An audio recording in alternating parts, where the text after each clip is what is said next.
at your pleasure. Okay. Good evening, everyone. You ready? Yep. Okay. Good evening, everyone. It's Tuesday, January 12th, 2021. This is the regular scheduled meeting of the Michigan City Board of Zoning Appeals.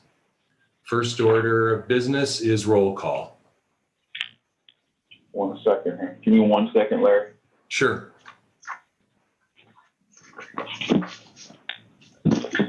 Miss Janice, if you're there, can you please say yes? Mr. Glender? Here. Yes. Mr. Norvell? Here. Mr. Zimmer? Here. Ms. Stransky? Here. And Mr. Hale is present. We do have a quorum, so we can move forward. Okay, the next item of business, because this is the first meeting of the new year, is to elect officers. Skylar, so I think you just take over from here. Correct. At this point in time, I'll step in as secretary to elect officers. At this time, I will entertain I will open the floor up for election of the president of the Board of Zoning Appeals. Could I make a motion? Absolutely. Could we move that we retain the current officers, if everybody's in agreement with that? I believe all but one is present, and that would be Miss Janice, who is acting secretary. Let me see, this might be her dialing in right now. Mr. Hale, your thought on can we do that without Miss Jan? I typically ask if everybody's willing to serve.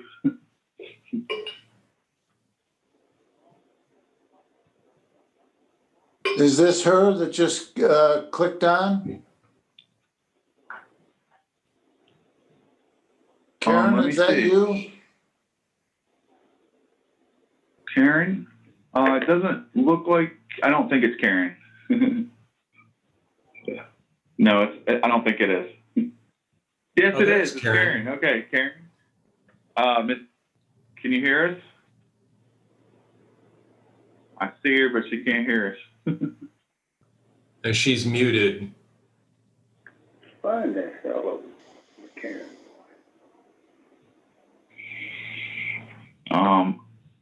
Miss Janice, are you willing to serve as secretary again? Thumbs up, thumbs down.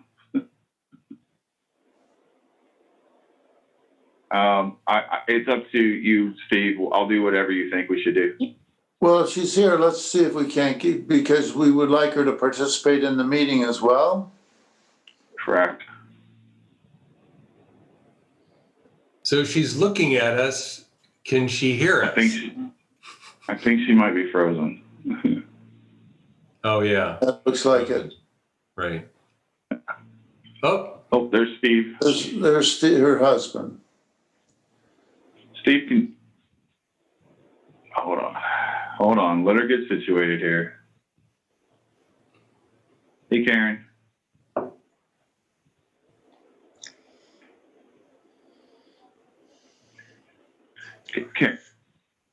Karen, can you unmute yourself and can you speak to us?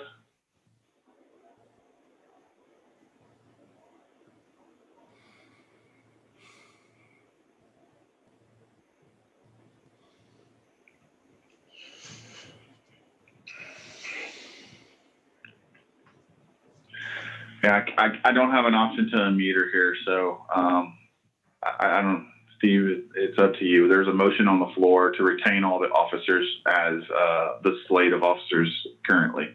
Well, let's go ahead with that motion and we'll deal with it. Do we have a second on that motion? Oh, first of all, are all the officers willing to serve again? yes. Okay, I'm assuming Karen will want to serve again. She is the acting secretary as of right now. I'll entertain a second. Do I hear a second? I hear a second from Fred. Okay, all those in favor, I'll take the vote, actually.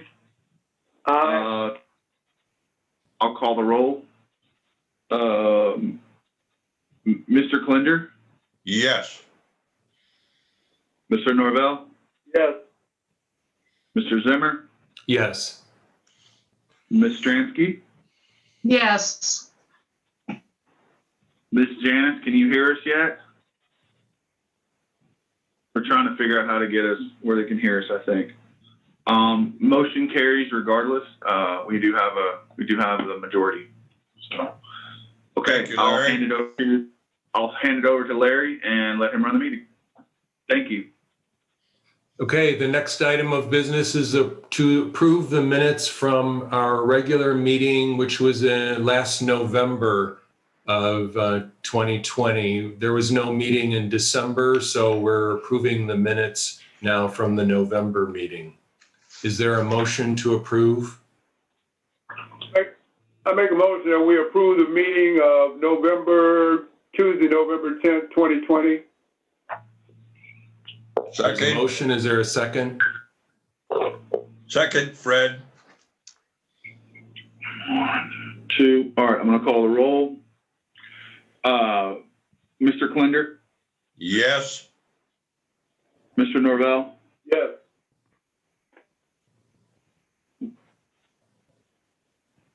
Mr. Zimmer, Yes. Ms. Stransky. Yes. Motion approved. Next item of business is our first petition this evening, which is B-100-21. Skylar, do you want to speak to this? Yes. So I'll introduce the petitioner, and I do see the petitioner here. And I apologize if I get the name wrong. I want to say it's Barham. Please forgive me. This petition is petition B-100-21. It's Barham Salmon requesting a development standards variance to allow a LED sign on an existing sign pole located at 600 or located within 600 feet of another electronic message center, and it's located at 104 US Highway 20. So it's near the corner of 20 and 421 near the Fannie Mae candy factory there. I'll hand it over to Mr. Salmon. I'm assuming you're going to represent yourself tonight and just present your case to us, walk us through what you're doing, and then we'll go from there, okay? Mr. Salmon, start by giving us your, we have your name, but give us your address. My husband doesn't speak much English very well, so I'll be speaking with him. Is that fine? Yeah, sure. Absolutely. Okay. So we own a restaurant on 104 US Highway 20, and there is an existing pole sign. And under that, sign, there is space for us to put up a LED sign. And we wanted to do that, but it was within 600 feet of another. So it is a little bit bigger than the allowed amount. But this is why we're asking for a variance.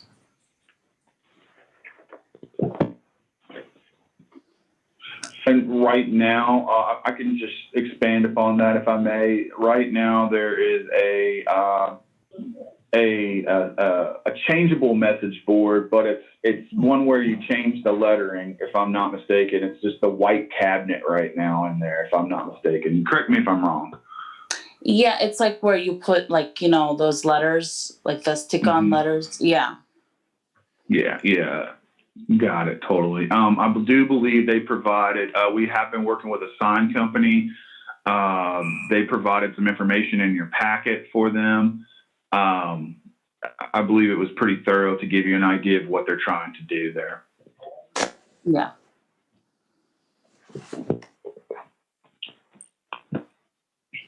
Skylar, why don't we just move into your report then? Because And then we'll hear from Steve, and then we'll see if there's any questions or comments. Well, let me interrupt and ask Skylar a question first. Skylar, Yep. do you have I'm here. notice documentation? Oh, I do have notice documentation. Did that not get sent to you as well? Oh, it didn't. Okay, can you give me just a moment? Why don't you go ahead and explain, and I'll explain, and then they can talk about it while we look at that. Absolutely. Okay. Here's my explanation. Let me read my report tonight, and I'm so sorry, Steve. I thought these got sent to you. The fire marshal provided us, so this is a report for petition B-100-21. The owner is Baram Solomon. It's actually known as the Shrimp Max restaurant. It's a new restaurant that's located there. The water department, Randy Russell, has no objections to the LED sign. The sanitation department submitted no objections to it. The fire department, Jeff Bruder, fire marshal, submitted no objections to this sign either. The planning department, so the petitioner is requesting a developer standard variance to allow for an electronic changeable message board larger than 12 square feet within 600 feet of another electronic changeable message board larger than 12 square feet in a B2 zoning district. You may recall we've had a couple of these in the past. The zoning ordinance requirement. The property is currently zoned B2 general commercial. Requirement. Zoning ordinance 19.06D subsection 5. Electronic changeable message signs that are greater than 12 square feet in area shall not be located within 600 feet of any other electronic changeable message sign greater than 12 square feet in area. Requests a development standard variance for electronic changeable message board larger than 12 square feet to be allowed within 600 square feet of another message board larger than 12 square feet. The petitioner is requesting a total, the message board itself is 18 square feet. So that's what they're requesting. Okay, so the standards for development standard variance are found in the zoning ordinance in 28.11 subsection B and are set out below in italics with the department's proposed findings. Number one, the approval will not be injurious to the public health, safety, morals, or general welfare of the community because of the following. The sign will be installed by a professional sign company and meet all of the building code requirements for sign installation. Large electronic changeable message boards are, pursuant to our ordinance, required to be more than 600 feet apart for traffic safety and aesthetics, public general welfare reasons. Typically, the board has granted variances for message boards not exceeding 30 square feet. The petitioner is requesting an 18 square foot sign, which will not adversely affect the health and general welfare of the community at this location. Number two, the use and value of the area adjacent to the property will not be affected in a substantially adverse manner. The surrounding properties are similar to other auto-oriented uses located along 421 and US 20. The installation of other similar signage with limited square foot of 30 square feet or less has not had an adverse effect on surrounding property values to date. This area of 421 and 20 is auto-oriented, and the clustering of similar commercial uses is how the area has developed and what is prescribed to be developed by the comprehensive plan in Michigan City.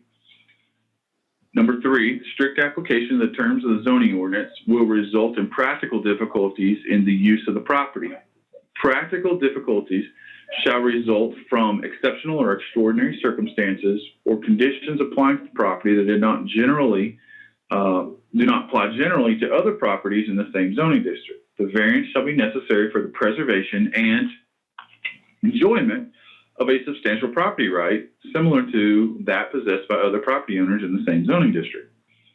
Other businesses in the area have already legally installed electronic changeable message boards at this time. The board has approved, the board meaning the Board of Zoning Appeals, has approved, provided past approvals for message boards not exceeding 25 to 30 square feet in the same general vicinity. The petitioner is requesting 18 square feet of message board, which does exceed the permissible square feet of 12 square feet, but is much less than other requests that we've seen in the past.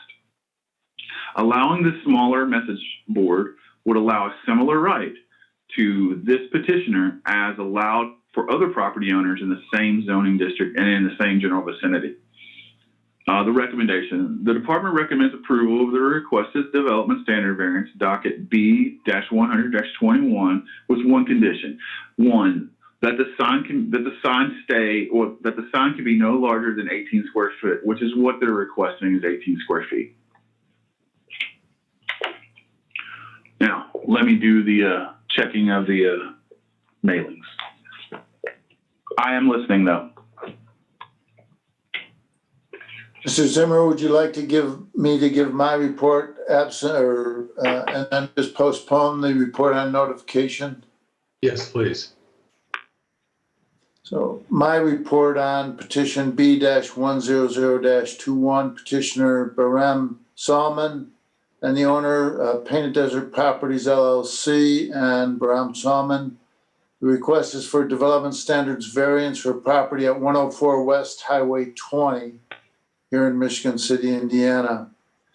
The record includes the materials that were submitted by the petitioner. He submitted a lot of materials. They include the petition for the development standards variance, the petitioner's proposed preliminary finding and order, an application for a signed permit, an application for contractor registration, signed samples, picture of the business, signed authorization dated October 8th of 2020, certificate of liability insurance for Risha Printing and Signs, Inc.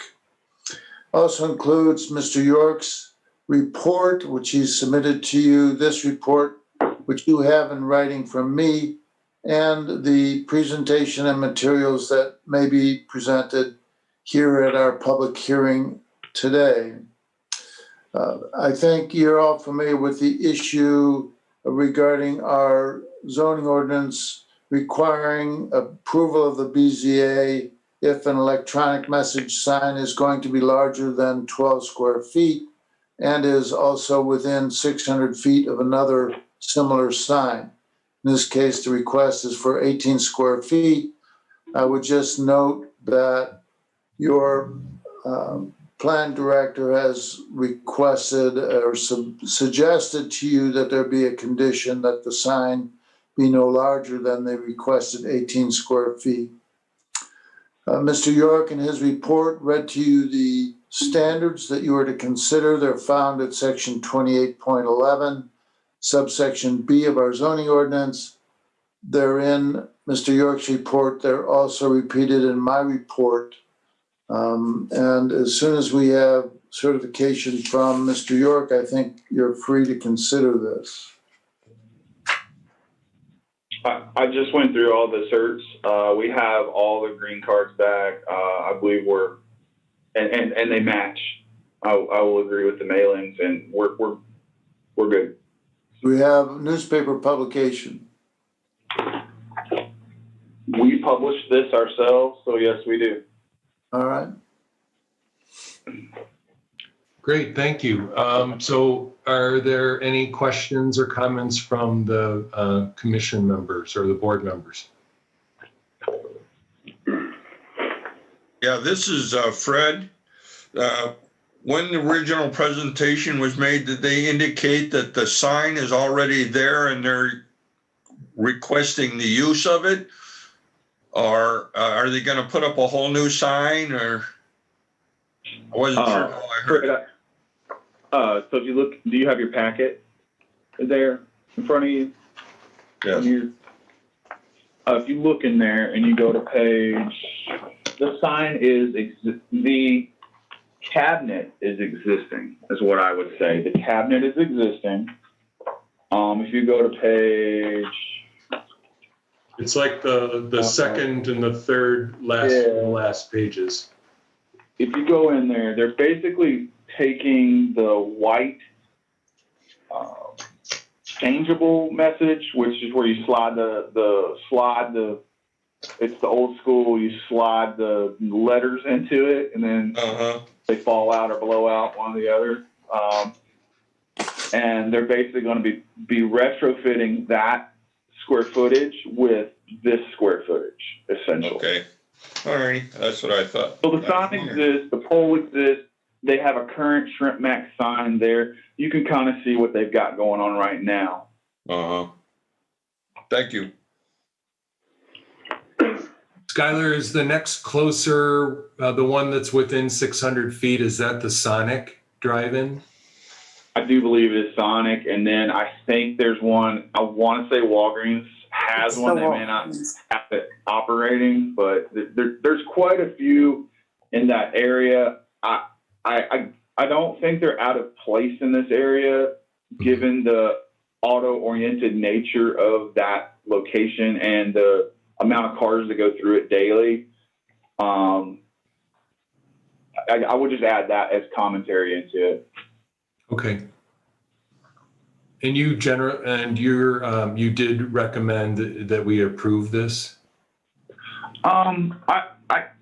It's very rare that some people come to us with something I believe well, not very rare, but the past ones that we've seen have not, they've been asking for way more. You might recall our last request was for 72 square feet of digital change board. Right. Where I think we only approved 30, but I believe that this request is a reasonable request.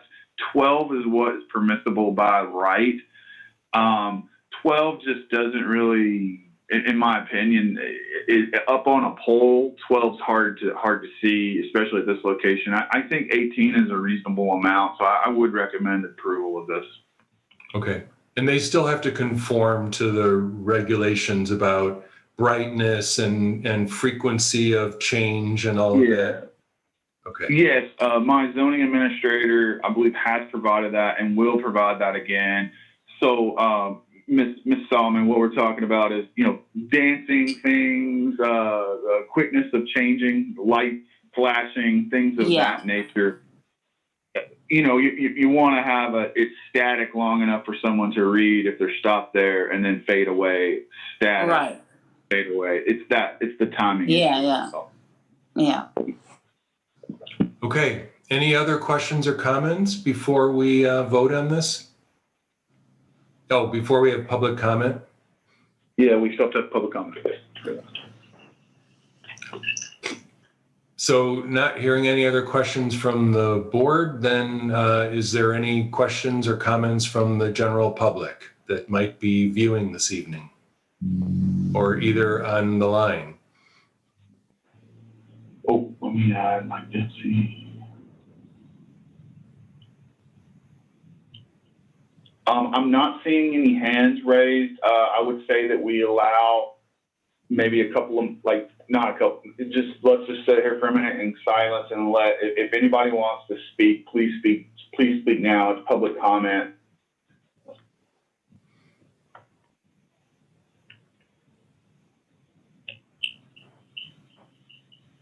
I don't see anybody speaking up or see any hands raised at this time. So then we'll entertain a motion then at this point. Yeah, I'd like to make a motion that we accept the finding of facts, the planning department's report, the attorney's report, along with the information provided by the petitioner, and that petition B100-21 be approved, along with the exception that is not to exceed 18 square feet. Very good. We have a motion. Is there a second? I second. I'll call the roll. Mr. Klender? Yes. Miss Janice, can you hear us yet or participate? Okay. Mr. Norvell? Yes. Mr. Zimmer? Yes. Ms. Stransky? Yes. Okay, motion approved. Congratulations. Just, we've got a permit here. We have to do a final findings and orders for it. So give us, next month, it'll probably be approved. We'll have to, there's a little bit of a wait time, and we can go over that tomorrow. I'll have my zoning administrator call you, okay? All right. Thank you all so much. Yes, You're best welcome. of luck to you, Mr. and Mrs. Salmon. Thank Yeah. you. Thank you. Bye. Okay.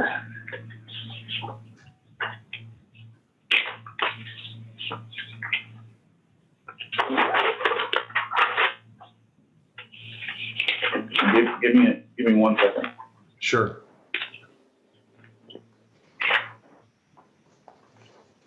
Okay, I'm ready. So the next item is our next petition, which is carried over from last year, B101-20, Han Capital. Do you want to introduce this, Skylar? Yeah, I can introduce this. This is petition B-101. I think it's going to be B. I didn't know if It was there's the year change or. Yeah, the years should change. I believe they advertised for B Anthony, correct me if I'm wrong. You guys advertised for B-100-21, if I'm not mistaken. I can look to see. I mean, I advertised for this one, and I indicated what the filing date was when I did the publication and sent out the notices. Wait a second. I'm sorry. It's B-101-21 Han Capital LLC requesting a special exception use to construct an indoor self-storage facility and development standard variance related to the construction of the facility located at 7174 West Highway 20, parcel number 1. I'm not going to read the parcel ID number, but I will say that they will be represented tonight by Attorney Anthony Novak, and I'm going to hand the floor over to Mr. Novak. Yep. Skylar, everyone else can hear me okay? Yes. We can. Thank you. As Skylar indicated, my name is Anthony Novak. I'm an attorney with Newby, Lewis, Kaminsky, and Jones in LaPorte. Here tonight on behalf of the petitioner, Han Capital LLC. They are actually a contingent purchaser of the property at issue, which is roughly 25 acres on Highway 20, with a common address of 7174 West Highway 20. Here with me tonight is the engineer from Global Engineering and Land Surveying, Jeff Oltmans. So I'll give a little bit of background about what we're trying to do, and Jeff will go a little bit more specifically into the site plan. So tonight we're seeking the BZA's approval of a special exception to construct an indoor self-storage facility on a portion of land that they are purchasing, along with certain development standards variants related to the construction of this facility. A little bit of background. So while this property is currently zoned R1B, we are simultaneously in the process of having it rezoned B2 to allow for this special exception. Because of timing constraints with the actual purchase of the land and with Skylar's blessing, we simultaneously both filed a petition for rezone with the Plan Commission, as well as the petition for special exception. We were in front of the Plan Commission on December 22nd, received their favorable recommendation to rezone the land to B2. That petition and proposed ordinance has been sent to the council and is on next week's January 19th agenda, with Councilman Dabney and Councilman Simmons sponsoring the ordinance. So the approval tonight that we are hopefully seeking on the special exception is going to ultimately be contingent upon final rezoning of the property with the council. So currently the petitioner here is Han Capital. through an affiliated entity, Indiana Storage Michigan City LLC. They operate the existing storage facility on the property. The petition that we filed has a few exhibits. You'll see Exhibit 1, which is a survey. Exhibit 2 is the legal description. Exhibit 3 is the actual site plan. And if you go to Exhibit 3, the second page of Exhibit 3, you can see where it says on the top part of the site plan, existing storage facility. So that's an existing storage facility that they actually own and operate. They've owned it since 2009, and that existing facility has been there since the early 90s. Han Capital has entered into a contract to purchase 25 acres here contingent upon this rezoning and approval of the special exception. And if approved, ultimately what they're just simply trying to do here is expand the existing use of the storage facility. And to clarify, the land being rezoned and before you tonight is only one section of the land that's being purchased. If I could direct everyone's attention back to Exhibit 1, you'll see the survey of the property, and there's 3 parcels, one marked Parcel 1, one marked Parcel 2, one marked Parcel 3. Parcel 1 is the parcel to the west, which is kind of on the bottom left part of that survey. That's approximately 6.5 acres. That's the property that we're seeking to be rezoned, and that's also the property where we're trying to place this development. Parcel 2 and Parcel 3 to the right on the survey, which is actually to the east and up Highway 20 a little bit. Those, while they are part of the actual purchase, they are not part of the rezone, and they will not be part of the development. They're going to leave them their existing zoning and not actually involve them here. And then finally, to clarify with Parcel 1, although it is roughly 6.5 acres, petitioners are seeking to develop only the northern half of the parcel, which is roughly 3.5 acres. I think you may be able to see it a little bit better on Exhibit 3, but Trail Creek actually dissects this property and almost kind of creates a north-south portion of this property, with the northern half being where the where the storage facility would be developed, and the southern half leaving undisturbed. So while we got you on the site plan with Exhibit 3, I'm going to turn it over to Jeff Altmans now so he can briefly just walk through the plan and discuss the 4 variances that are being requested tonight. So I'll turn it over to you, Jeff. Thanks, Anthony. As Anthony said, we are only developing mainly the northern part of the 6.5 acres. As you can see on the exhibit, where Trail Creek bisects through, there is a significant hill that goes down into that area. That's currently more of a natural area with trees, and that we don't intend on putting any development down in that area. Our main focus is the north part of the site, where we are orienting the storage development in east-west alignment. We have a detention pond shown along the west side and some parking meeting the ordinance along the east side. Otherwise, the area in between will consist of 5 storage units that are matching the character of the existing facility.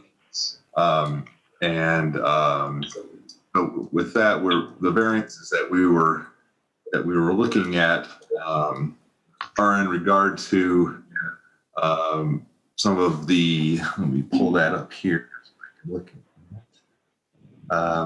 So we are looking at, so we were discussing with the variances of allowing the buildings and parking within 40 feet of adjacent residential zoning district. Also for the removal of the requirement of placing a wrought iron fence or a decorative fencing element and evergreen plantings for the facility adjacent to residential districts. Also with waiving the parking lot and landscaping requirements and the parking lot screening requirements. The the main thing behind these variance requests is that the property itself is kind of tucked in behind the existing storage development, and kind of off of 20 and away from everything. And so we were requesting this as since they aren't it's not really in the direct view of the residential areas. Also with the buffer area in between with the natural area and the Trail Creek down below that we aren't developing into. We thought that this was something that where we could match the existing facility a little bit better, and it wouldn't be having any impact on the Highway 20 corridor or anything with that. I guess other than that, there was I think there was a specific requirement for a storage facility itself to have a setback from residential district of 40 feet. And we also had a request in to utilize the underlying B2 district, which requires a 20-foot offset. So we were hoping to comply with the B2 district, which is a little bit less strict as the storage facility part of the special exception. So with that, that was everything that I had. I didn't know if Anthony, if you had anything else to add, or if you wanted to open it up to questions.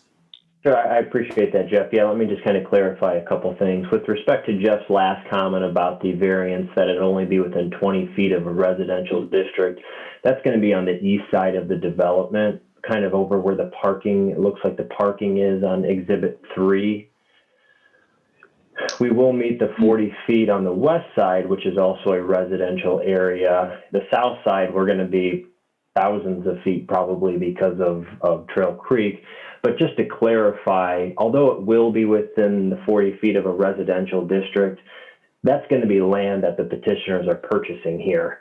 So it's going to be within 20 feet of their actual land. It's just that other land will be a residential district. Just a couple other things, just for just kind of background and understanding. The existing facility has 11 buildings that have 355 units. This new facility is going to have 5 buildings with approximately 310 units. So it's going to be very comparable in size unit-wise, although there will be less buildings overall. All the lighting, all the noise pollution will be obviously in accordance with the zoning code. Lighting will be facing inwards.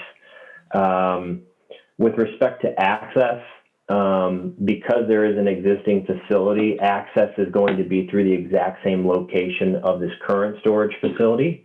So there's not going to have to be any worry about traffic coming off of Highway 20 because it's going to be the existing access that is already there.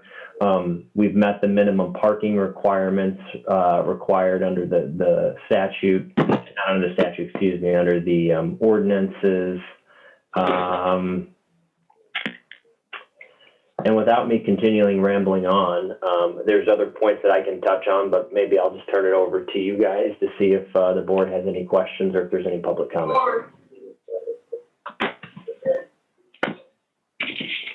I'd like to move into Skylar's report and then the attorney's report, and then we will have questions from the board. Anthony, can I ask a question before I do? I know you guys are requesting a waiver from the decorative fence waiver, but is the intention to fence in? I mean, obviously fence in the facility to some extent, and maybe it's more of a Jeff question on the site plan. Can you explain? And I'm asking this in reference to my report, like, so that I know better what I'm going to say. My question is like, are you gonna fence in? So say where the new parking lot is going, that will be behind a chain link fence. We're going to separate these properties, essentially, is what I'm getting at. Jeff, can you clarify? It's my understanding that yes, there will be a fence, but the decorative and the more expensive wrought iron fence, we're asking for a waiver since it's set back and really can't be seen from Highway 20, correct, Jeff? Yes, that's correct. The currently on the existing facility is closed with a chain link fence, and and they would like to just use the same chain link fence for this property. The petitioner had indicated that they would like to at least enclose the three sides, obviously with the south side with the hillside there and adjacent to Trail Creek. That side may be less likely to have the need for fencing on it, but it was discussed that it would be mainly on the three sides. Okay. That's all I really needed. I was just asking for some clarification. It might affect some of my comments or whatever. I'm just making sure I understand exactly. So, Larry, let me tell you how I've got this. This is so we got two requests. We have a special exception use, which I would say is probably the primary request at this time. So, and then we have some variances requested, which are two of them are part of the special exception use. But so I think we have two different. I'm going to read you two different staff reports. So, do you want to handle them all at once, or do you want me to do special exception? How would you like for me to present that?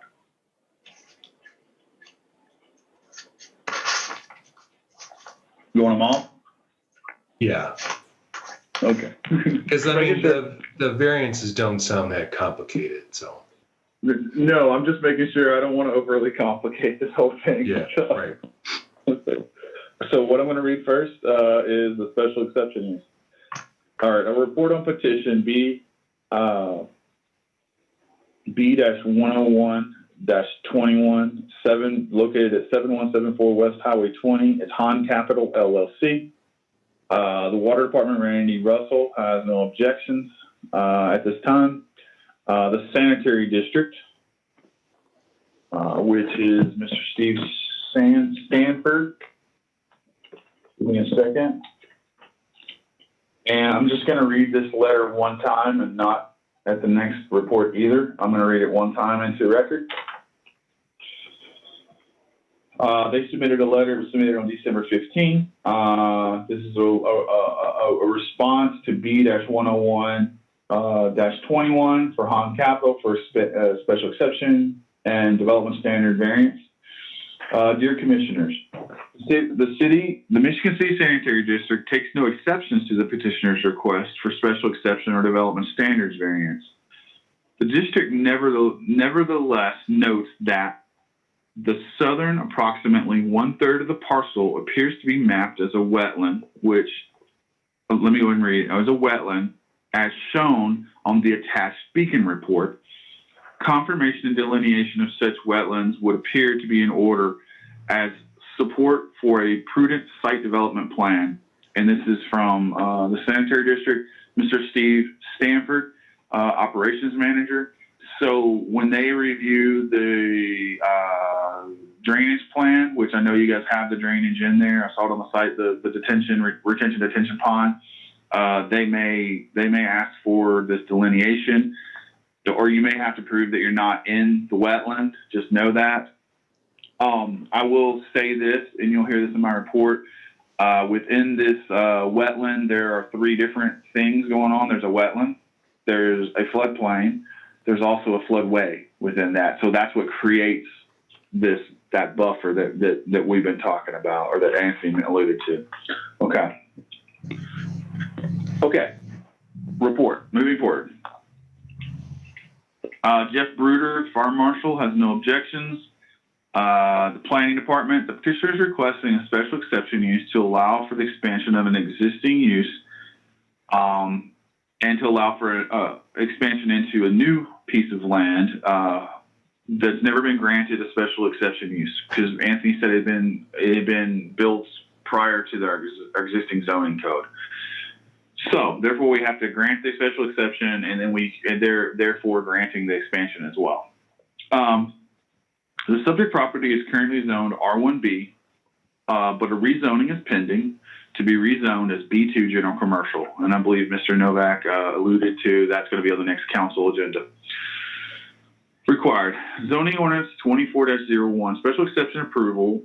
A use listed in the zoning district as a special exception, special use, contingent use, or conditional use may only be established or expanded with the approval of the Board of Zoning Appeals, BZA, following the procedures and requirements of this article. Proposed, the petitioner wishes to expand the use, but was never granted a special exception use due to prior to the current zoning code. Section 24.01 clearly states that a special exception use must be granted prior to the expansion of the use. Comments. The current storage buildings were constructed prior to the enactment of the current zoning codes. Now the petitioner wishes to expand the use and to expand this use into a recently annexed and rezoned piece of property located behind the existing property. Proposed findings for the special use exception.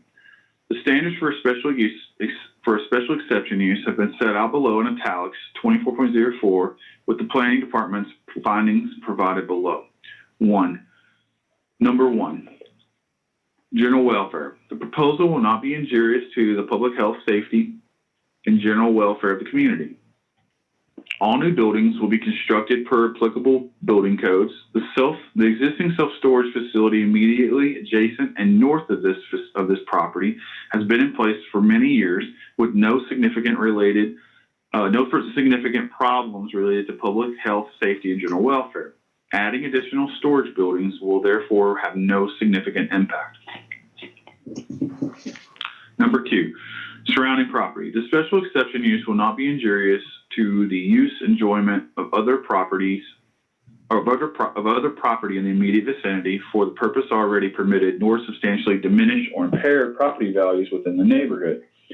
The establishment of a special exception use will not impede the normal and orderly development and improvement of the surrounding property for uses permitted in the district. In dealing with this request, much consideration was given to the fact that there is a rather large buffer between the existing use and the potential new use, between existing use and the potential new use and the residentially zoned land directly south. The buffer consists of Trail Creek and a heavily forested floodplain and floodway, as well as a heavily forested wetland, all of which create a natural buffer and reduce any risk of adverse impact on the neighborhood. The buffer is approximately 400 plus feet in most areas, and it's even wider in other areas. This area exceeds the buffering requirements between the uses. The buffering requirements, once rezoned, is only 10 feet between a residential buffer and the residential which will be found south and the B2 that would exist once rezoned. So this is obviously exceeding that buffer is what I'm getting at. Hazard. The special exception shall not be hazardous to the adjacent property or involve uses, activities, materials, or equipment which will be detrimental to the health, safety, and welfare of the persons or property through the excessive production of traffic, noise, smoke, odor, fumes, or glare. The expansion will be no more impactful than what is already allowed on the property. Typically, there are rules that govern what can and cannot be stored in the storage units. Our zoning code, and specifically section 14.13C-6, governs what can and cannot be stored. It also prohibits the storage of combustible or flammable liquids, combustible fibers, or explosive materials as defined in the Fire Prevention Code or toxic materials. The existing tree buffer will mitigate excessive noise or glare, and the use in general is not a high traffic generator and will therefore have no adverse impact. Number 4, public facilities and services. The use will be served adequately by essential public facilities and services such as highway, streets, police and fire protection, drainage structures, water and sewer facilities, refuse disposal, and schools. Adequate measures have been or will be taken to provide ingress and egress so designed as to minimize traffic congestion in the public streets. This parcel has all the necessary public facilities directly adjacent, and as part of the site prep work, the new sewer and water as well as drainage facilities will be installed properly as needed or required. All other central public facilities are adequate at this location for the proposed use. Number 5, development requirements. The development of the property will be consistent with the intent of the development requirements established by this ordinance or similar uses. The development will be designed, constructed, operated, and maintained to be compatible with and not significantly alter the existing or intended character of the general vicinity based upon the county comprehensive land development plan. This development is consistent with the intent of the county comprehensive land development plan and the Michigan City 2020 comprehensive plan, which calls for commercial development along Highway 20 at this proposed use is similar to the uses currently found in the vicinity. Number 6, ordinance intent. Granting the special exception use will not be contrary to the general purpose served by this ordinance and will not permanently injure other property or uses in the same zoning district and vicinity. Approval of this special exception use will not permanently alter the pattern of development found in this area, and the buffer, as mentioned earlier, protects the property directly south of this location. Further restrictions on development in this buffer area offer more protection above the zoning. So I'm referring to floodplain. Those restrictions are related to wetland development, floodplain development, floodway development. It's pretty hard to develop in those areas.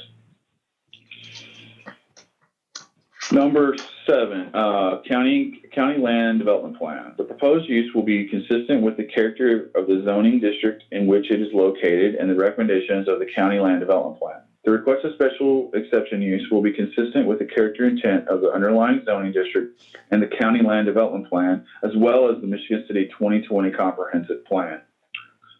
Number 8, use regulations. Where there are use-specific regulations contained in Article 14, the special exception use shall comply with all the regulations applicable to the use.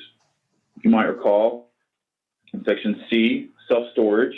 Number 1, minimum building and parking setbacks shall be 40 feet from any public street, right-of-way, line, or adjacent residential zoning. Number 2, where self-storage warehouses are being developed through a condominium or subdivision for sale of individual storage buildings or units, buildings shall be spaced a minimum of 10 feet from all other buildings and shall be set back a minimum of 10 feet from the internal circulation road.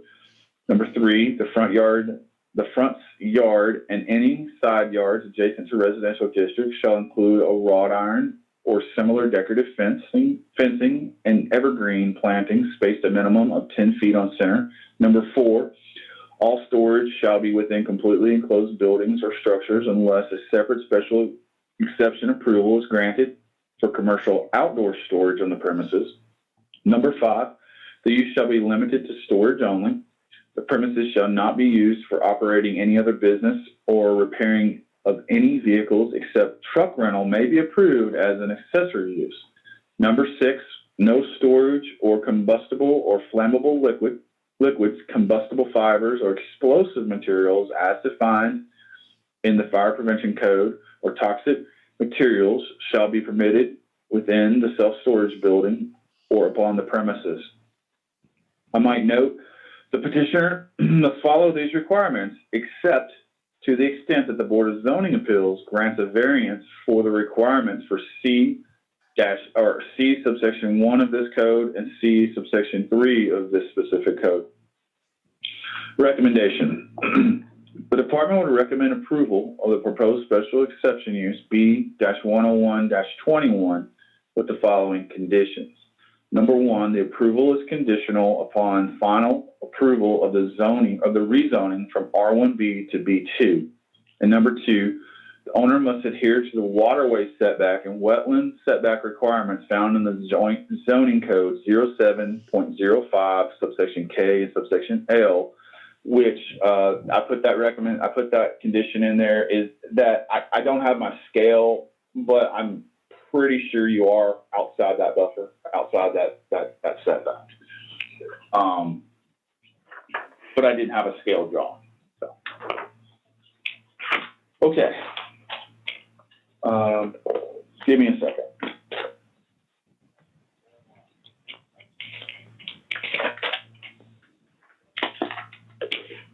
Okay. This is a report on petition B-101-20 located at 7174 West Highway 20, Han Capital LLC for a development standard variance. The Water Department, Randy Russell, Superintendent, has no objections. The Sanitary District, I will just make reference to the letter that I read earlier, and please have it read into the record for this variance. The Fire Department, Jeff Bruder, has no objections.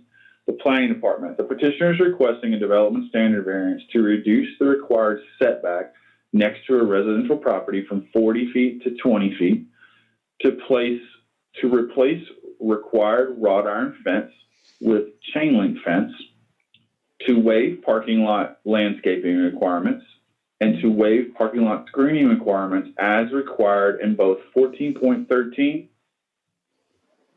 and 17.02 and 03.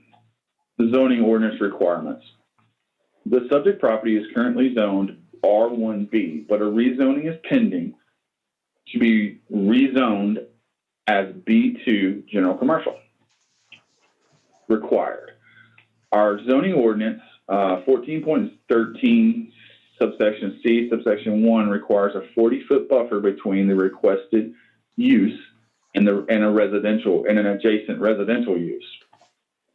14.13 C subsection 3 requires wrought iron fencing or similar fencing and evergreen plantings for areas of a facility adjacent to residential.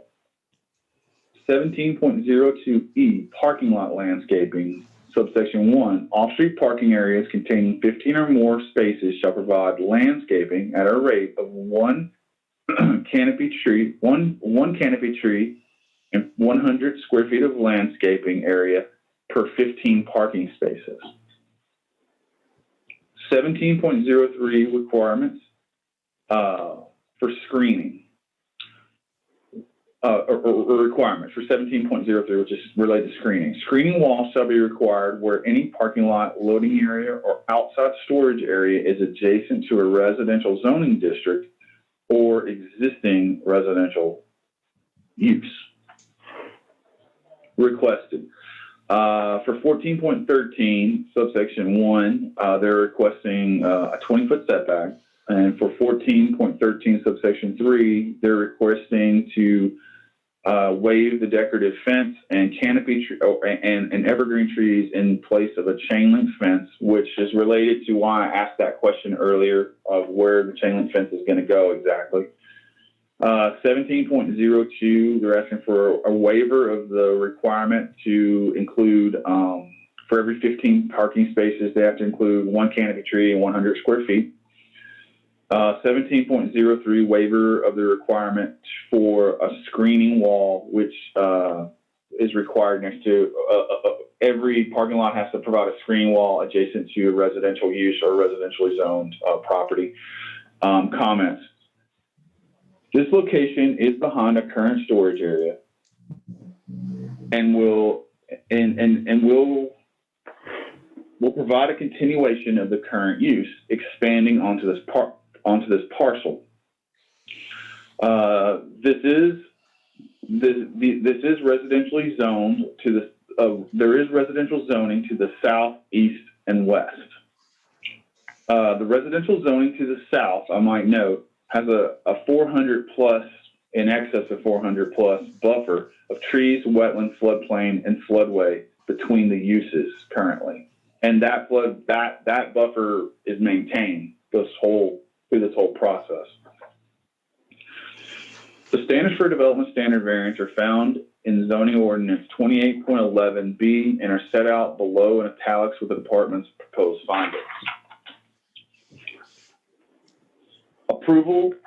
The approval will not be injurious to the public health, safety, morals, and general welfare of the community. Number one, I kind of separated these into 1, 2, 3, 4, just to keep it simple where we can talk about these in a somewhat cohesive manner.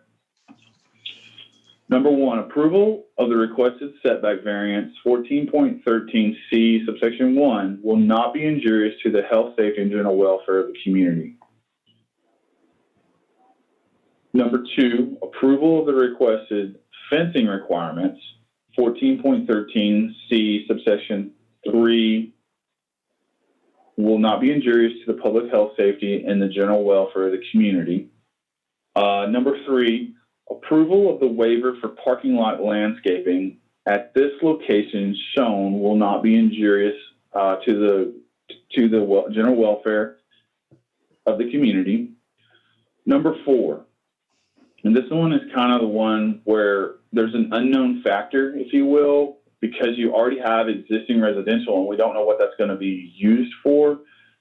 Number four, approval of the required screening of the parking lot at this location, which is the location shown in the site plan.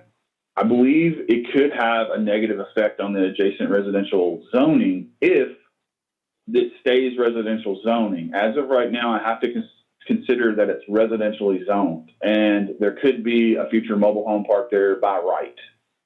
So I would say that requirement, I don't know that we're willing to waive that requirement of the parking lot at that location.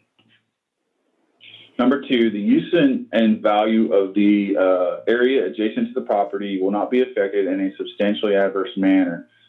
I would say that the first three of the requests would not have an adverse effect on adjacent property at this specific location based on the site plan that's been provided to us. Again, number four, which is the parking lot requirement, I just not knowing that there's a by right use that could have residential there, that concerns me a little bit. If a trailer goes in there or even a mobile home, which is a single family home, and then they have lights shined in their windows at night, etc. That's where I was going with that. Number three, the strict applications of the terms of the zoning ordinance will result in practical difficulties in the use of property. Practical difficulties shall result from exceptional or extraordinary circumstances or conditions applying to the property that do not apply generally to other properties in the same zoning district. The variance shall be necessary for the preservation and enjoyment of a substantial property right similar to that possessed by other property owners in the same zoning district. The extraordinary circumstances that exist with this land is that approximately 1/3 of the land is essentially undevelopable due to wetlands and floodway and floodplains. Allowing this land, also this land is located behind an existing storage area that was built many years ago. Allowing certain deviations from the zoning code preserves a right possessed by similar property owners in the same zoning district. So here's my recommendation.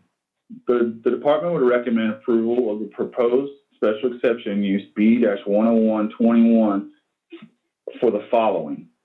Number one, approval of the requested setback variance from 40 to 20. Number two, approval of the requested fencing requirements to allow for the continuation of a chain link fence. Number three, approval of the waiver for parking lot landscaping at this location as shown on the attached site plan. And then staff recommends denial at this time of screening requirements for the parking lot between the adjacent residentially zoned district to the west. And with the following conditions will need to be adhered to along with this. Number one, the approvals granted are conditional upon the final approval of the rezoning from R1B to B2. Number two, the parking lot areas and driving areas must be paved and cannot be gravelled. Number three, owner must adhere to the waterway setback and wetland setback requirements found in the joint zoning ordinance 07.04 K or subsection K and subsection L. I'll entertain some questions on that one. Skylar, to clarify on the screening requirement, I think you said that it would be to the residential district to the west, but I think you meant the east, correct? I'm so sorry. I meant east. Yes, and thank you. I'm so sorry. No, it's okay. I think good clarification. I think that the westward boundary is you've got. I think there's 75 feet and then a 40-foot setback from that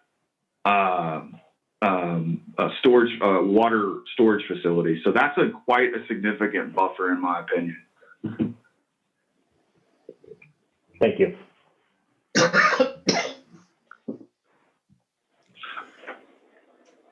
Skylar, when you talk about this is Fred Klinger. When you talk about item 4, the parking lot screening, exactly what does that entail? So a normal parking lot would have a planting around it, something that's 2 foot tall, which would keep lights from shining into cars, or it could have even taller, 6 foot tall arborvitae, something of that nature around it.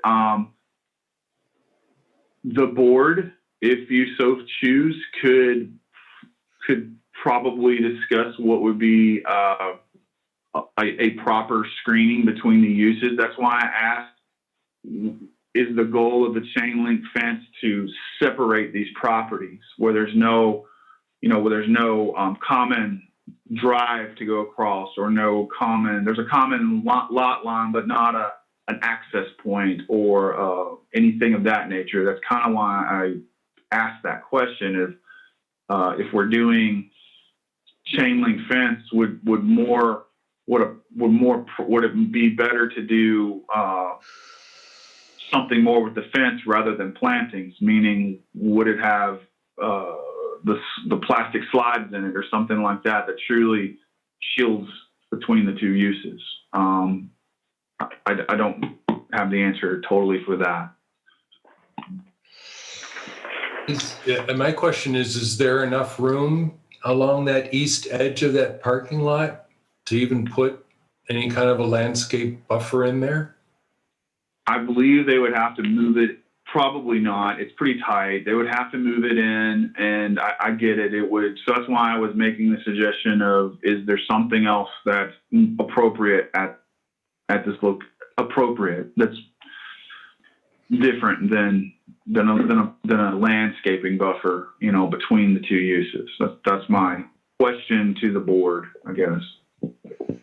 And as a point of clarification, I think Skylar's recommendation of maybe some sort of screening within the fence would be a happy medium that we'd be willing to do, because it is a little tight in that area, and under 1703, the screening wall just has to be a maximum height of 6 feet, which I assume the chain link fence is going to be somewhere around that height anyway.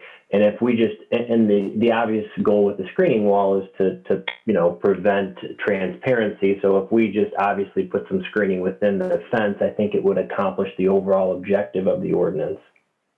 Yeah, and I might add that, I didn't add this into number 3, but, some other physical constraints of this property are just a third of it's undevelopable, essentially. So I get that you're trying to, I don't think you're squeezing too much into it. I just think you have what you're dealt, right? You have the land that's available, and that's what you're trying to work within. I get it.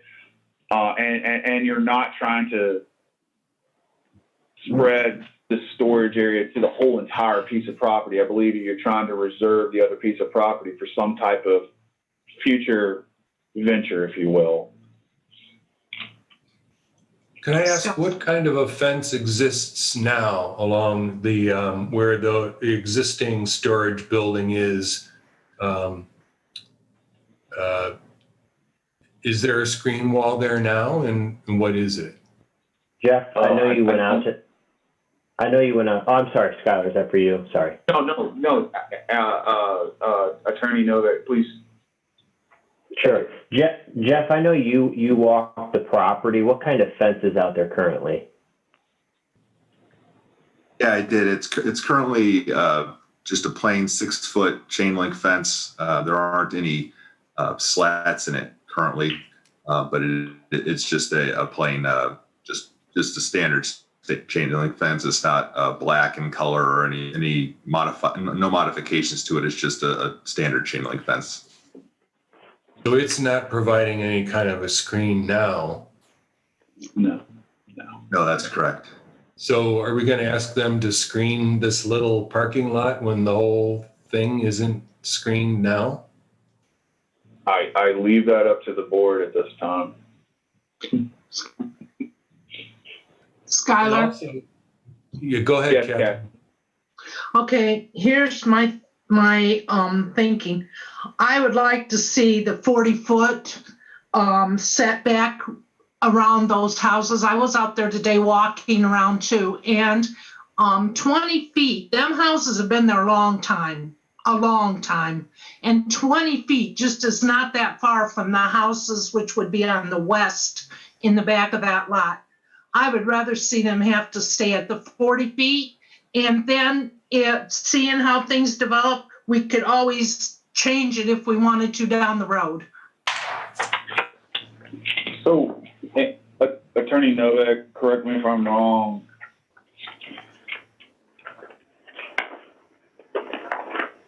The variance request is only on that limited portion over to the east. We meet the setbacks on the west and to the south.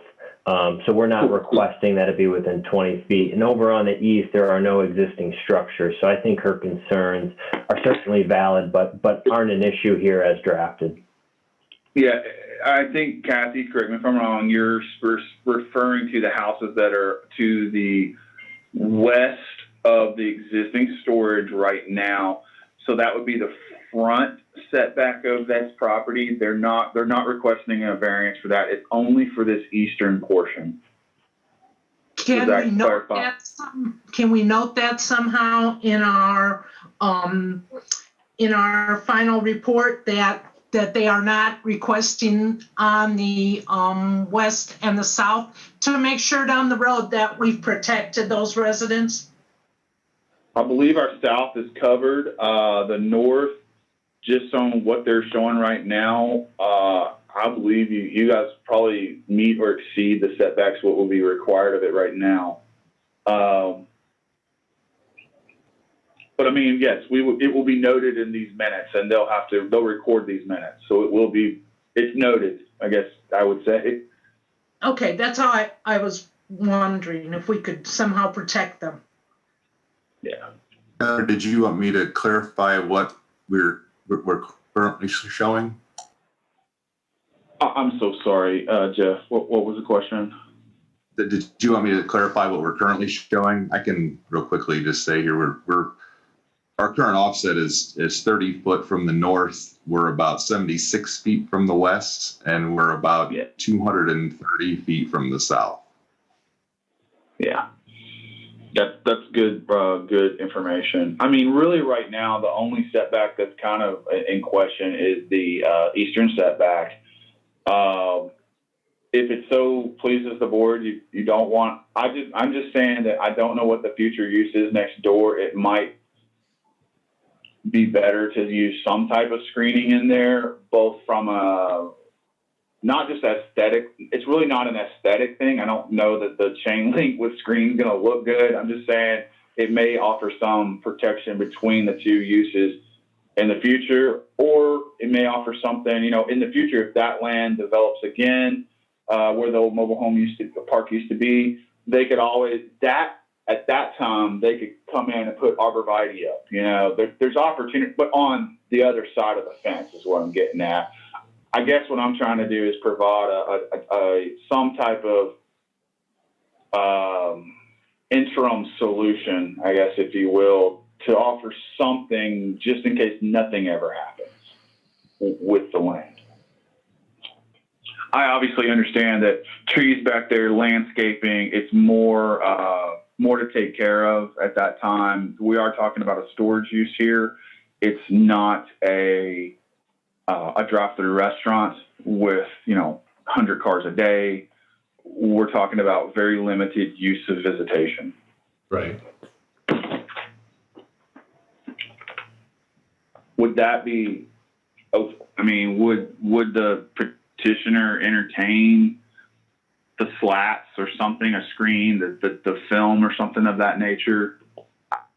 I feel like it's just a reasonable No, I agree, and I don't have anyone technically from the client here, but I mean, there's a fence going up anyway, so it's really just a modification of what the aesthetics of the fence is going to be, and I think that proposal is going to prevent them from losing any sort of developable land over there. So yes, I can confirm that they would be agreeable to that.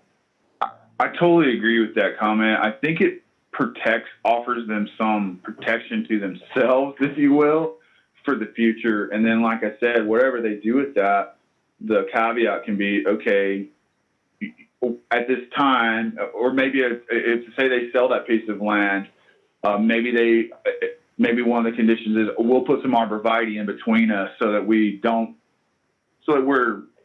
see us, we don't see you, you don't see us, type thing. I think it protects them in the future, in my opinion. Correct. That's Yes. professional opinion. Okay. Thanks, Skylar. Steve, do you want to give your report now? Yes, sir. My report is for petition number B-101-21, petitioners Han Capital LLC. The owner currently is MHP1 LLC, Han Capital LLC being a potential buyer. The request is for a special exception use and 4 development standards variances for property located at 7174 West Highway 20. Initially, I would point out that Mr. Novak very kindly sent to me several days ago the notification documentation, and I've had an opportunity to review all of that, and I find it is well done and satisfies all of our requirements. So you are free from that standpoint to proceed to decide this matter. Also, I think it's important that I note that the record in this matter includes all the material submitted by the petitioner, which included the petition for special exception use and for development standards variances, signed by Mr. Novak, the petitioner's attorney, and included also Exhibit 1, which is an Alta ACSM land survey prepared by Zarco, Sequeres, and Associates. Exhibit 2, a formal drawing and related legal description prepared by Global Engineering and Land Surveying, consisting of 2 pages. Exhibit 3, a vicinity map and layout and site plan dated December 11, 2020, prepared by Global Engineering and Land Surveying, also consisting of 2 pages. Exhibit 4, which is an overhead map of property owners, including a list of the name and address of each adjoining property owner. Exhibit 5, the special exception use preliminary finding and order. And Exhibit 6, development standards variance preliminary finding and order. This will be more important when I describe some procedural issues in a moment. And a letter of consent to the petition from the owner. And as I mentioned, the notice documentation supplied by the petitioner. The record also includes Mr. York's 2 reports, my report, which you all have in writing before you, and Mr. Novak's testimony and presentation, as well as the discussion taking place this evening at our public hearing. This is, as we usually do, a combination of different things. The petitioner is requesting a special exception use. As you know, our zoning ordinance allows a special exception use for a self-storage use, but it's subject to approval of this body, the Board of Zoning Appeals. So it's not permitted, but it is not prohibited. It's a special exception use, and it requires you to approve it after consideration of the 8 standards that Mr. York included in his report and read to you, and that you have written out in my report to you. Now, the approval of a special exception use is also subject to certain use restrictions that are typically included in Article 14 of our zoning ordinance. In this case, those use conditions are set out in section 14.13, subsection C. And there was discussion of those. Mr. York read them out to you. 2 of those are being requested by the petitioner to be waived in his request for development standards variances. I think it's important when you consider this matter that we split the approval or disapproval of the special exceptions use from the development standards variances. So I would suggest at least at a minimum 2 votes. And the first one would be on the special exception use. At that point, the petitioner is subject to all 6 of those requirements contained in section 14.13, subsection C. Then you can take up the request for the development standard variances either in total or separately, or you could split them into 2 groups. The reason I say this is because Mr. York's report has different standards and different findings for one of those variances. And so we have to treat that very carefully so that what we do today comports with the zoning ordinance requirements. So I would like very much to have the opportunity to address the board prior to any motion that's made to provide whatever assistance you might find useful when you take this matter up. But in short, I think that we should have a minimum of 2 votes. I want to make sure that we're clear as to the first development standards variance. As I understand the presentation and the petition itself, the request is for a variance as to the 40-foot setback requirement as it relates to the east side of the property. Given that that is the only request, then Ms. Stransky's questions about that, I believe, would be satisfied. And I want to again state that the 4th development standards variance was initially, at any rate, not recommended by the planning department. And the findings that were presented to you were findings that would not support approval. So we need to either have separate findings that you refer to that would support approval, or we should take that up separately as a separate item and have findings as submitted by your planning department. I hope I made myself clear. I hope you'll give me an opportunity to make it more clear prior to a motion.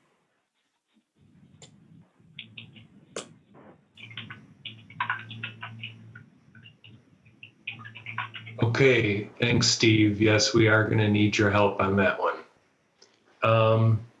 Let's take any questions now from board members.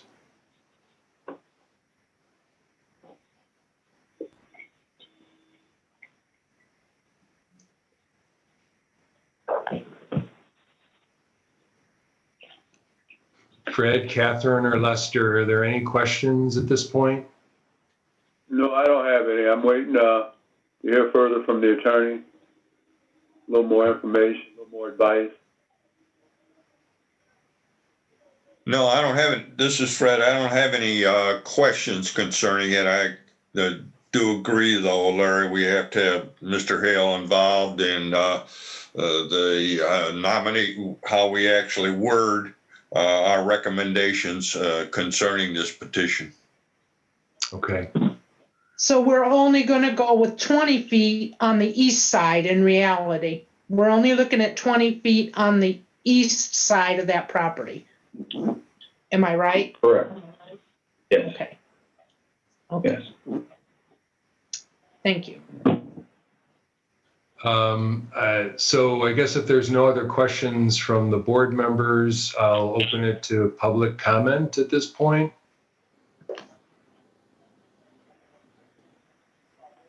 Is there any hands raised, Skylar? I see no hands raised at this time. If anyone wants to speak, just unmute yourself and just speak up now.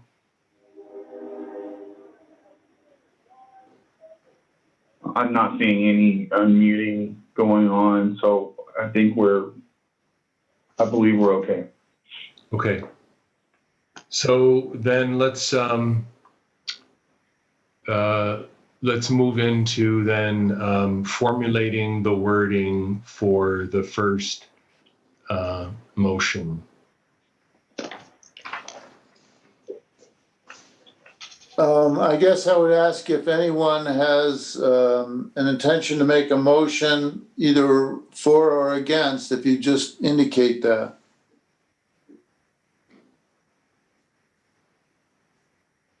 Yes, this is Fred. I would make a motion that, based on our discussion, that we approve this petition. Yes. Then, Fred, would the motion be to approve the petition for a special exception use as requested in the petition and subject to the conditions that Mr. York is going to read to us right now? It's exactly the way I was going to mention it. Yes. What are your conditions, Mr. York? With regards to the first Special exception use. special exception, give me 1 second.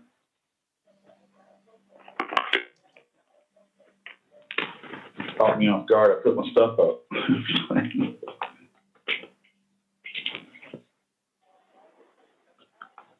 The special exception conditions were, I don't know if I could find I found the other one, but I can't find special exception conditions.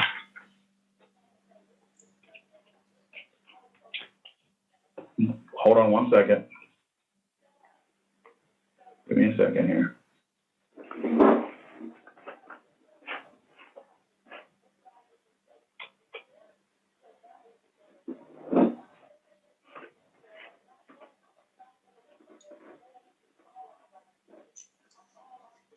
I'm sorry, guys. Hold on 1 second.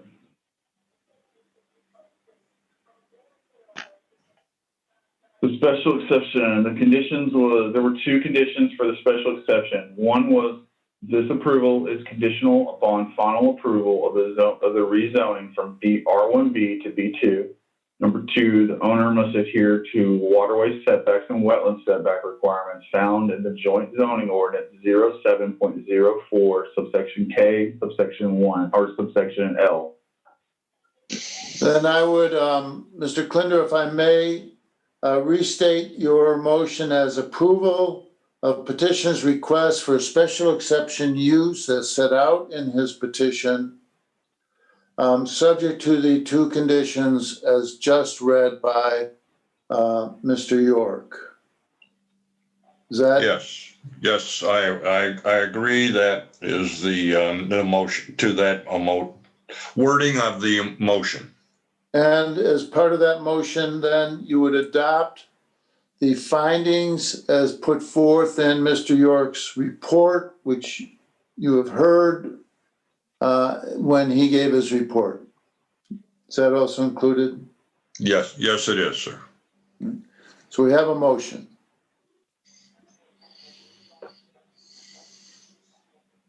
Is there a second?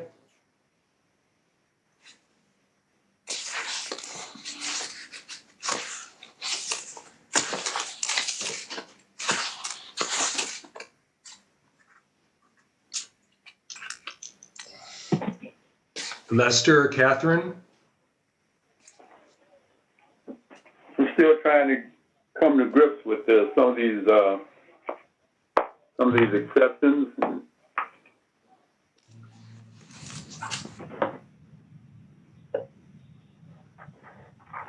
May I ask, Mr.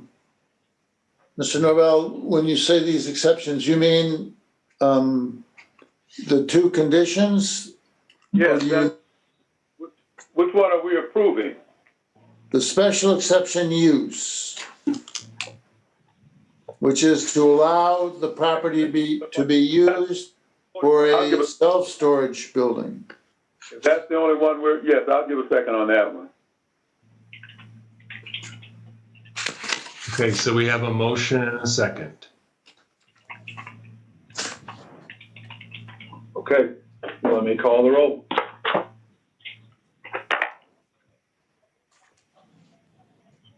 Mr. Klinder, Yes. Mr. Norvell, Yes. Mr. Zimmer, Yes. Ms. Stransky. Yes. Okay, motion approved for the special exception use. Or B-101-21. Next, I would just say that there are four variances that are requested. Development standard variances relating to section 14.13C1 of our zoning ordinance that requires a 40-foot setback from residential zoning.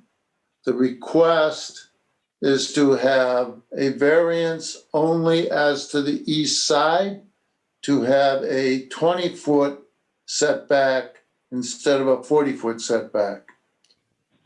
The second variance is a variance to our section 14.13 subsection C subsection 3, which requires a wrought iron fence in front of a parking area.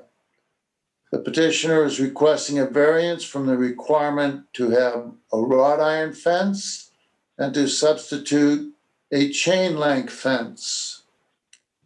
The third variance request is a variance of our section 17.02, which requires certain parking lot landscaping, and the petitioner is requesting to be permitted to not have any of that landscaping. And finally, the fourth request is a development standard variance as to section 17.03 of our zoning ordinance, which has requirements for screening of parking lots. And the petitioner has requested waiving of that. The planning department findings included in its report support approving the first three, but support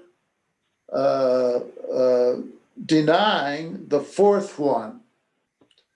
So if you're going, you need to discuss what it is in your motion that you want. Do you want to approve all four?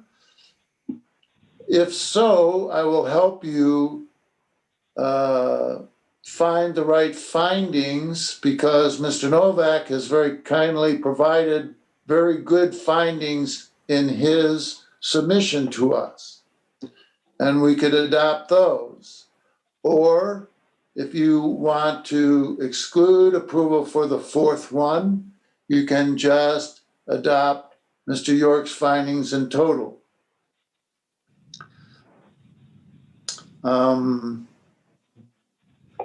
And there was talk about what we would do with that fence, and that could be made, if you want to impose anything, that could be made as a condition to approval of the fourth request. So it's up to you to decide what you would like to do.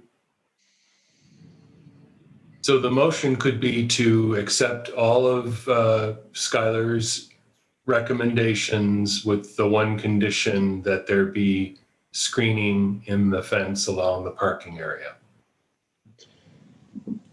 Yes, a motion to approve the request for all four development standard variances subject to that condition would be appropriate.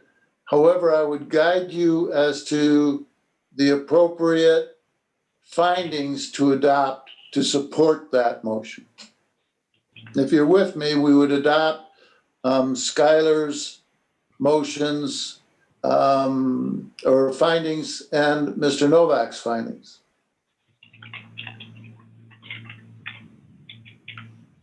So Fred, Catherine, or Lester, just indicate whether you would like to move forward with a motion to approve, and then we'll have Steve help us with the wording. Motion to approve. Ms. Stransky, are you in favor of approving all four of the requests? 3, and the fourth one, exactly how Skylar wants it, with the fencing being screened somehow by the parking lot. I think could we just add that into a condition, a fourth condition, Steve, just saying with a condition that, here's the other 3, with a condition that some type of screening, be it the plastic slats or the mesh, something be attached to the fence or in the fence. Would that be appropriate? I think it would be, I'd ask Mr. Novak if he has any words that he would like to offer. Yeah. Sure. So, I'm sorry, I got distracted. What I would suggest probably is that, you could probably word it a couple different ways, but approval of all 4 requests contingent, though, that the final request will have some sort of screening within the chain link fence, whether it be plastic slats, things of the like. Yeah. All right, and Mr. York, you had 3 other conditions associated with the development standard variances. Correct.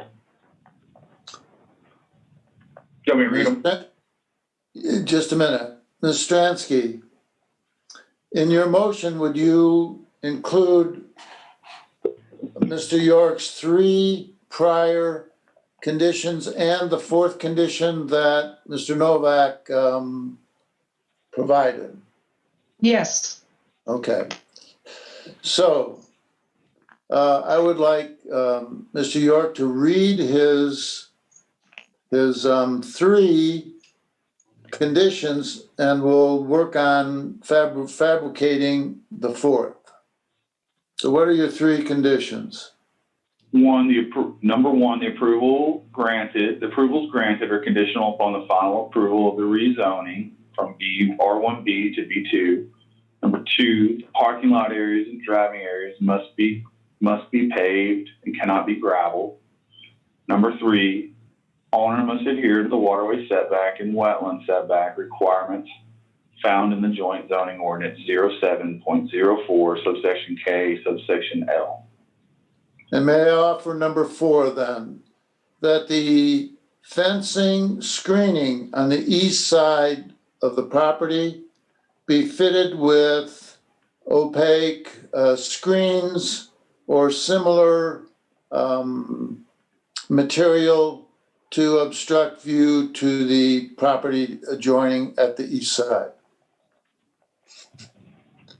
I'm okay with that. Anthony? I would agree with that. My problem was with the hypotheticals. If someone did this, if someone moved in a trailer, if someone did this, that was my problem with the hypotheticals. But if you're going to put a screening in there, then I can agree with that.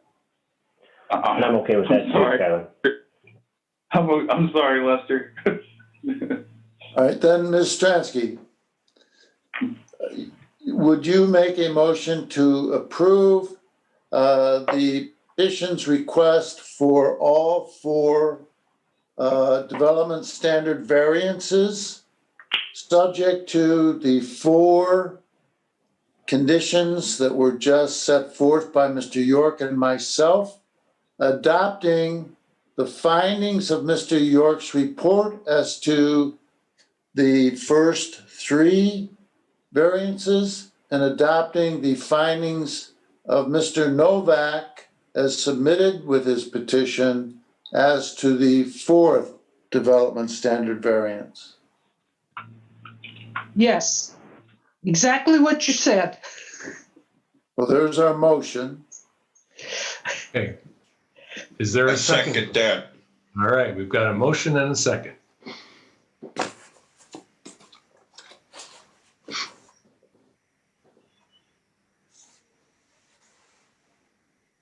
Okay, I'm taking roll call. You ready? Mr. Klinder? Yes. Mr. Norvell? Yes. Mr. Zimmer? Yes. Miss Stransky? Yes. Motion approved. Thank you. Thanks, Anthony. Thanks, Mr. Novak. No, I appreciate everyone's time tonight.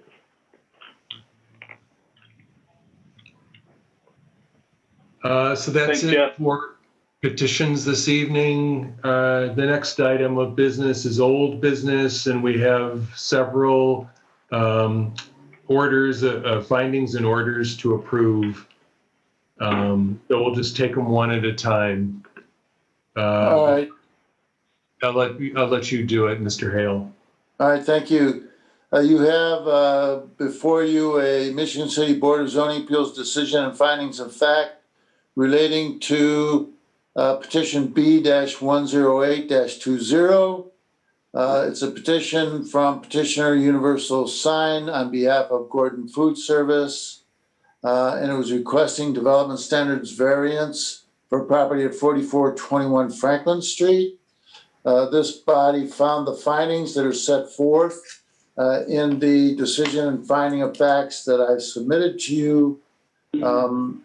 And you approved it at our hearing on November 10th, 2020, but subject to 2 conditions. One, the sign size can be no larger than 30 square feet. And 2, the petitioner shall be required to obey all timing requirements found in section 19.06 of our zoning ordinance. Now, based upon that, you approved this on November 10th, 2020. An appropriate motion would just be to adopt the decision and findings of fact as just presented to you and as in written form that you have. So moved. Second? There's a motion. Is there a second? Second. Yes. Okay, we have a motion and a second. Mr. Klinder? Yes. Mr. Norvell? Yes. Mr. Zimmer? Yes. And Miss Stransky? Yes. Motion approved. Next, you have before you in written form Michigan City Board of Zoning Appeals decision and findings of fact for petition number B-109-20. Petitioner and owner was Derek Manley, requesting development standard variance to allow completion of a garage addition into the required front yard setback He requested a setback of 13 feet rather than 20 feet. And this board, on our hearing on November 10th, and that's a typographical error, and what you have in front of you, it was November 10th. The board approved that, but subject to the following conditions. One, the petitioner shall apply for and receive a building permit and any other required permit. And two, the petitioner shall receive all necessary inspections from the building and inspection departments. And on November 10th, subject to those two conditions, you approved this request, making the findings that are set out in the writing in front of you. So an appropriate motion would just be to adopt the decision and findings of fact that you have. Move that we adopt the finding of facts, petition B109-20, Derek Manley. Second. Mr. Klender, Yes. Mr. Norvell, Yes. Mr. Zimmer, Yes. Ms. Stransky, Yes. motion approved. Next, you have before you the Michigan City Board of Zoning Appeals decision and findings of fact for petition number B-110-20. The petitioner was Stephen Lyle Smith. The property owner at that time was Michiana Stored Inc. It's since been sold to Mr. Smith's company, General Development Michiana LLC.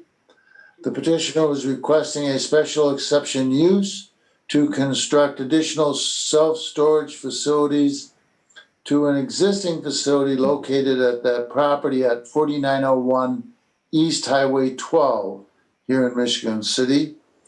The board adopted Mr. York's findings that you have written in front of you, and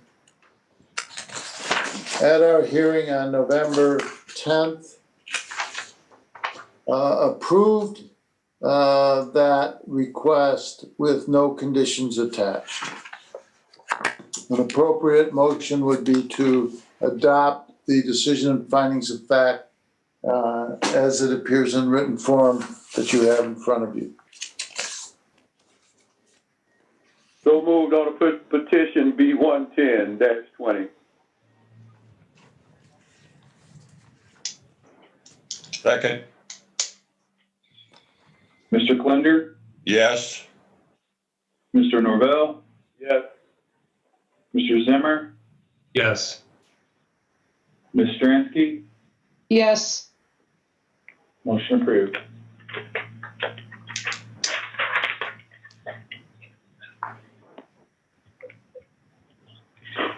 That's all I have. I think you should get a bonus tonight, Mr. Hale. Amen. You did extra hard work. Yes, thank you very much. Is there any new business to talk about this evening? I don't have any at this time. I'm just sorry that we started so late and technology failed me. Is there, I'm just asking Skylar, but is there any way we could help Karen Janice figure out how to communicate here?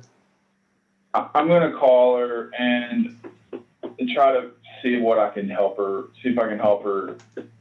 Maybe I'll set up like a little impromptu Zoom and walk through how to do it. Okay.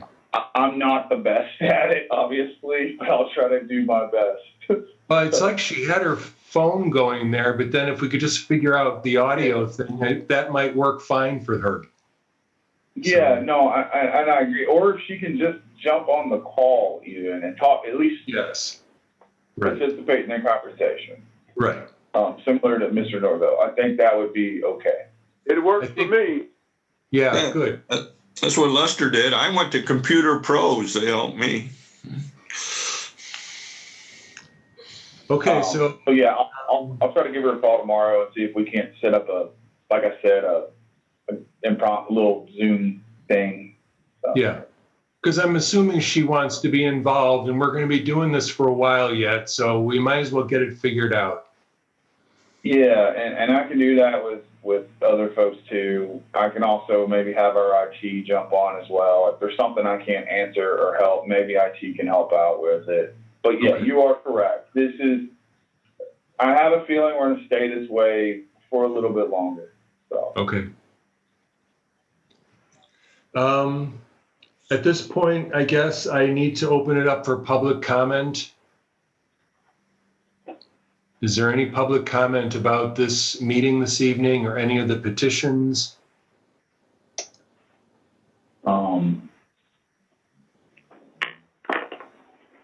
I don't know that there's too many people on right now. I'm only seeing 1, 2, 3, 4, 5, 6 people, including myself. Okay. Yeah. All right, so hearing no public comment, then that period is closed.